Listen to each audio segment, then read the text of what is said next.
स्वतःच्या मनाला समजवण्याचा प्रयत्न केला. पण बस संसार बाजूला ठेव, आता संसार बाजूला ठेव, घर बाजूला ठेव.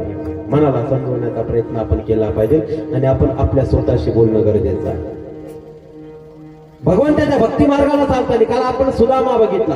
सुदामा त्याच्या नगरीपासून तर द्वारकेपर्यंत चालत चालत गेलेला आहे. पण त्याच्या चालण्यामध्ये, त्या ठिकाणी बोलण्यामध्ये, त्याच्या त्या प्रवासामध्ये फक्त आणि फक्त भगवंताचं नामस्मरण आहे.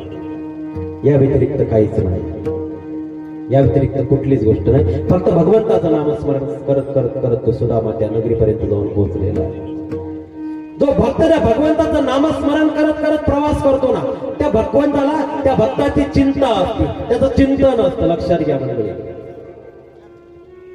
जेव्हा लेकरू घरातून बाहेर जातो, बाहेर गेल्यानंतर त्या आईला त्या ठिकाणी चिंता लागलेली असते.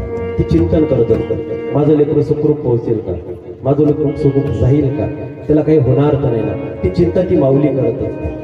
बरोबर केलं. पण ते लेकरू तशा पद्धतीने ते चिंतन करत जावं लागतं. त्या लेकरांनी तशा पद्धतीने गेलं. पण काय आपल्या घरच्यांनी सांगितलं, माझी आई माझी वाट बघते. माझ्या आईने सांगितलं की व्यवस्थित प्रवास कर, इकडे तिकडे बघून रस्ता ओलांड, त्याच्याशी गप्पा मारू नको, गाडी हळू चालव, जास्त फास्ट जाऊ नको. तो लेकरू जसं जसं चिंतन करत जातो ना, आईच्या आठवणीचा उजाळा करत जातो, तो लेकरू सहजतेने त्या ध्येयापर्यंत पोहोचतं, त्या मार्गापर्यंत पोहोचतं. तसंच हा भगवंत आपली आई आहे, ही भगवंताई आपली आई आहे. हे भगवंताई तशाच पद्धतीने आपल्या भक्ताची चिंता करत असतं. त्यावेळेस भक्त त्या भगवंताकडे येतो ना,